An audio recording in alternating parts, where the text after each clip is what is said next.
बिस्मिल्लाहिर्रहमानिर्रहीम। अस्सलाम वालेकुम। आज मैं आपको एक बहुत ही मज़ेदार चिकन शोले कबाब की रेसिपी दूंगी। बहुत मज़ेदार रेसिपी है। तो इसके लिए हमें चाहिए बोनलेस चिकन 1 किलो। इस तरह से आप बाइट साइज़ की क्यूब की शक्ल में बोटियां बना लीजिएगा। और दही half cup, fresh cream 2 table spoon, cheddar चीज़ 4 table spoon, lemon juice 4 table spoon, अदरक लहसुन पिसा हुआ 1 टेबल स्पून, पिसी हुई हरी मिर्च 1 टीस्पून, भूनकर कुटा हुआ सफ़ेद ज़ीरा 1.5 टेबल स्पून, कुटी हुई लाल मिर्च 1 टीस्पून लेवल करके, और फ्रेश मोटी मोटी दरदरी सी कुटी हुई काली मिर्च 1 टीस्पून, और तंदूरी मसाला 2 टेबल स्पून। आप कोई भी तंदूरी मसाला ले सकते हैं। और थोड़ा सा नमक, क्योंकि तंदूरी मसाले में भी नमक होता है, इसलिए नमक थोड़ा ही डालिएगा। और कचरी पाउडर 1 टीस्पून। अगर आपके पास कचरी पाउडर नहीं है तो आप इसकी जगह कच्चा पपीता भी ले सकते हैं। और अगर आप कच्चा पपीता या कचरी पाउडर नहीं डालना चाहते तो बिल्कुल आप इसके बगैर भी बना सकते हैं, लेकिन कचरी पाउडर या कच्चा पपीता डालने से आपके कबाब बहुत सॉफ्ट और जूसी बनेंगे। और इसके अलावा 2 अदद अंडे चाहिए होंगे और सीखें चाहिए होंगी। और अगर आप वुडन स्टिक्स लेना चाहते हैं तो पहले आप इन्हें 15 से 20 मिनट के लिए पानी में डिप कर लीजिएगा। और 1 अदद कोयला चाहिए होगा। सबसे पहले आप चिकन को कचरी पाउडर या कच्चा पपीता या मीट टेंडराइजर लगाकर 15 मिनट के लिए छोड़ दें। और अगर आप कचरी पाउडर नहीं लगाना चाहते तो कोई मसला नहीं है, आप डायरेक्ट चिकन को मैरिनेट कर सकते हैं। तो सबसे पहले मैं कचरी पाउडर डालकर चिकन को 10 मिनट के लिए छोड़ दूंगी।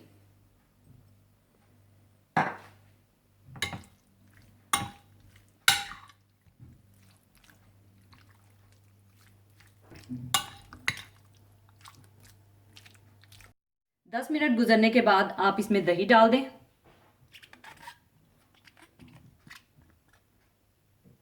और फ्रेश क्रीम डाल दें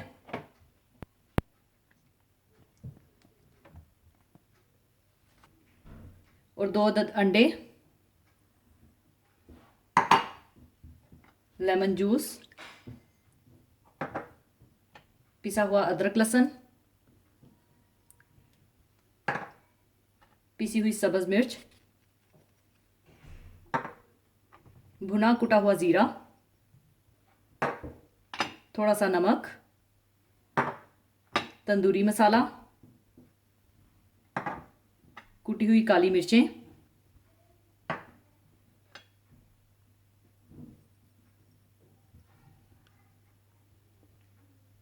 और कुटी हुई लाल मिर्चें डालने के बाद इसमें चेडर चीज़ डाल दें और इन्हें अच्छी तरह से मैरिनेट कर लें।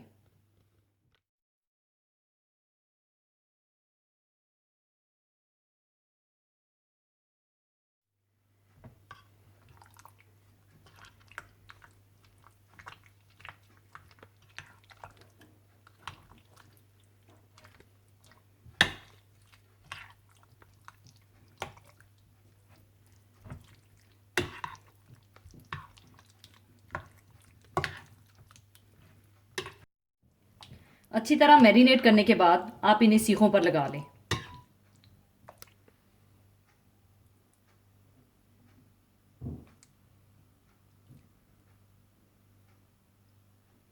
और साथ ही आप इसी दौरान ओवन को भी 230 डिग्री पर प्रीहीटेड कर लें।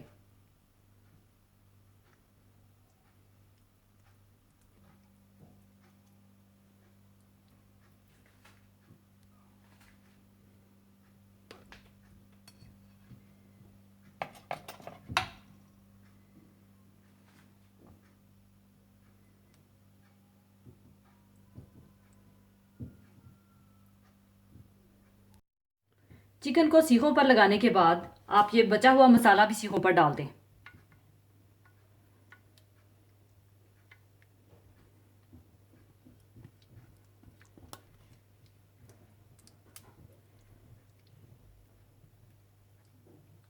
अब आप इसको 230 डिग्री पर बेक कर लें और 15 मिनट के बाद आप सीखों की साइड चेंज कर दीजिएगा। और यहाँ पर आपको बताती चलूँ कि जिनके पास ओवन नहीं है वो इसी तरह से सीखों पर लगाकर फ्राइंग पैन में थोड़ा सा तेल डालकर बना सकते हैं, लेकिन तब आप इसमें अंडा शामिल ना कीजिएगा।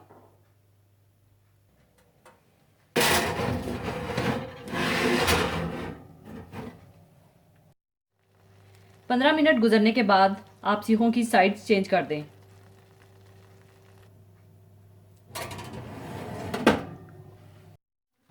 45 से 50 मिनट बेक करने के बाद आप इन्हें निकाल लें। इसके बाद आप कोयले का धुआं दे दीजिए ताकि इसमें से बारबेक्यू की एक अच्छी सी खुशबू आ जाए। मैंने पहले से कोयला तैयार करके रखा हुआ है, और अगर आप कोयले का धुआं नहीं देना चाहते तो मत दीजिए। ऊपर आप थोड़ा सा तेल डाल दें और इसको ढक दें।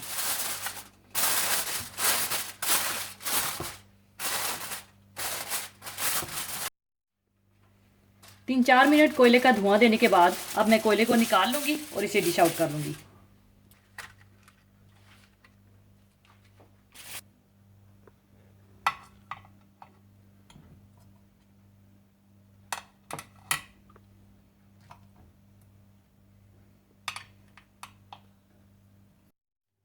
लीजिए, चिकन छोले कबाब तैयार हैं। इसे आप गर्मा गर्म नान या रोटी और चटनी के साथ सर्व करें। ज़रूर बनाइएगा। और जाने से पहले एक हदीस पाक शेयर करना चाहूँगी। हदीस पाक इस तरह से है। हज़रत अबू हुरैरा रज़ी अल्लाह ताला अन्हु फरमाते हैं कि नबी करीम सल्लल्लाहु अलैहि वसल्लम ने फरमाया, कोई मोमिन किसी औरत से बुग़्ज़ ना रखे, इसलिए कि अगर इसकी कोई बात नापसंद होगी तो उसकी दूसरी बात पसंद होगी।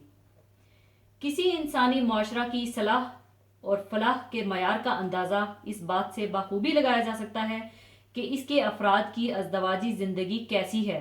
अगर इनके घर सुकून व आफियत का मरकज़ हैं तो वो माशरा बेहतरीन माशरा है। अगर मामला इसके बरअक्स है तो वो बदतरीन माशरा है, चाहे ज़ाहरी शान व शौकत में उसका कोई सानी ना हो। मियाँ बीवी का एक दूसरे के लिए बाहिमी उल्फत व मोहब्बत होना अल्लाह की निशानियों में से है। फरमाने बारी ताला है, और उसकी निशानियों में ये है कि बनाए तुम्हारे वास्ते तुम्हारी किस्म से जोड़े कि उनके पास चैन है, और तुम्हारे दरमियान में प्यार और मेहरबानी पैदा की।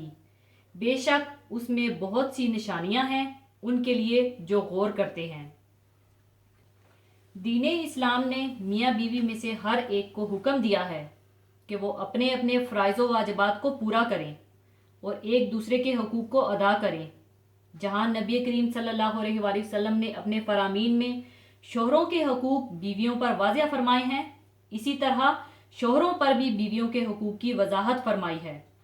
इस हदीस शरीफ में नबी करीम सल्लल्लाहु अलैहि वसल्लम ने शोहर को बीवी की बाज़ कमज़ोरियों और अयूब से दरगुजर करने की नसीहत फरमाई है, और ऐसा करते वक्त वो इसकी खूबियों की तरफ नज़र करे, इसलिए कि हर इंसान खूबियों और खामियों का मजमुआ है, और हमें हर इंसान को बहसीयत मजमूई ही जांचना और परखना चाहिए। अगर किसी की शख्सियत का सिर्फ एक पहलू सामने रखा जाए तो फिर बात इख्तलाफ और फिर जुदाई तक पहुंच जाती है। सूरह निसा आयत नंबर 19 में फरमाने इलाही है, और इनके साथ अच्छी तरह से रहो सहो।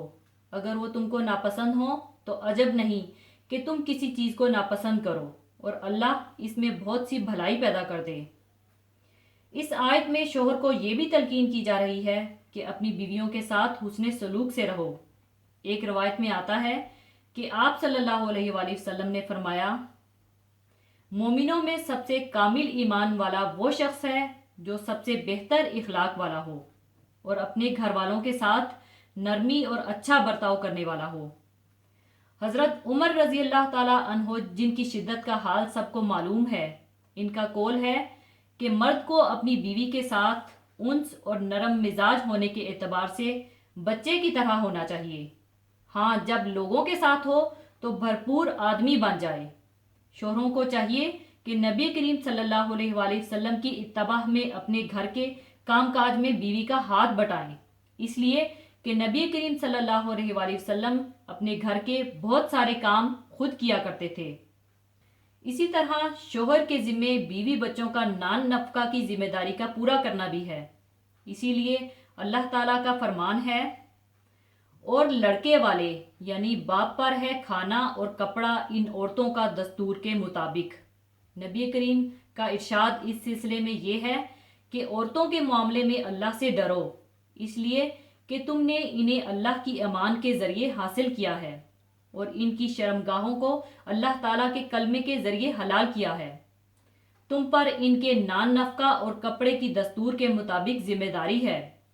इस सिलसिले में बाज़ उलमाए इकराम की राय ये है कि शोहर घर के खर्च के अलावा एक रकम बीवी को जेब खर्च के लिए भी दे और इसमें इसको खुद मुख्तार कर दे ताकि वो अपनी मर्जी और खुशी से इसको खर्च करे।